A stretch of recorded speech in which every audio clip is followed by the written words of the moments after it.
Et voici aujourd'hui l'économie avec Abla Jounaidi. Bonjour Abla. Bonjour. Alors que les plus riches des patrons de ce monde sont donc de retour au forum de Davos en Suisse, plusieurs études récentes pointent le retour des défaillances d'entreprises à l'échelle mondiale. Après 2 ans de soutien des États pour cause de crise sanitaire, les perturbations liées à la guerre en Ukraine, à la fin des politiques accommodantes des banques centrales mettent leur trésorerie sous pression. Le groupe Allianz Trade estime que le nombre d'entreprises qui ne peuvent plus rembourser leurs créances va augmenter cette année. Abla. Oui, après 2 années stables et même en 2021 un niveau bas record pour les défaillances constatées, le leader de l'assurance crédit évalue la hausse à 10% au niveau mondial pour 2022. La tendance commence donc à s'inverser. Bien sûr, cela est à mettre au compte des difficultés qui s'accumulent au niveau mondial. L'invasion de l'Ukraine par la Russie a aggravé la hausse des prix. Quant aux perturbations qui affectent les chaînes d'approvisionnement, les pénuries d'intrants et de main-d'œuvre, elles continuent de sévir, alors que la hausse des taux directeurs de plusieurs banques centrales va forcément aggraver les conditions de refinancement de ces entreprises. Cela annonce, selon Allianz Trade, le retour dès cette année des niveaux de défaillance d'avant-crise pour un tiers des 44 pays scrutés dans l'étude. En Europe et aux États-Unis, les entreprises massivement soutenues par les gouvernements tirent leur épingle du jeu. Oui, on l'a bien vu pendant la crise sanitaire, le soutien des États aux entreprises n'était pas le même partout. Évidemment, dans ces 2 régions, non seulement le nombre de sociétés au bord du défaut de paiement n'a pas explosé, mais les entreprises cotées ont même pu maintenir un bon niveau de liquidité en répercutant notamment les hausses de coûts sur leur prix de vente.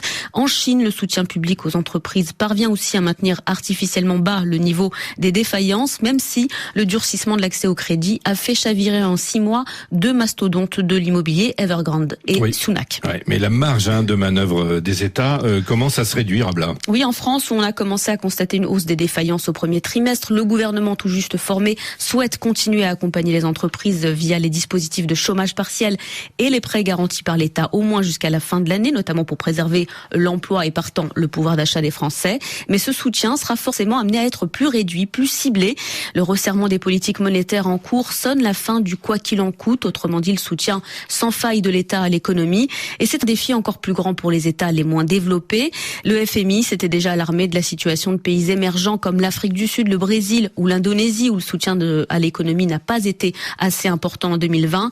Beaucoup, au début de la crise du Covid, ont instauré des moratoires sur les dettes aux ménages et aux entreprises, alors qu'il est impossible de prédire quand prendront fin les vents contraires qui planent sur l'économie mondiale. L'écart risque de se creuser encore avec les pays développés. Et 2 économistes de la Banque mondiale alertent sur les risques de dettes cachées des entreprises dans ces pays. Oui, dans une récente tribune, Carmen Reinhardt et Laura Clapper alertent sur les conséquences de la fin des mesures de soutien à l'économie dans les pays à revenus faibles ou intermédiaires. Les moratoires sur les dettes qui ont été consentis n'ont pas toujours été accompagnés d'une supervision bancaire suffisante.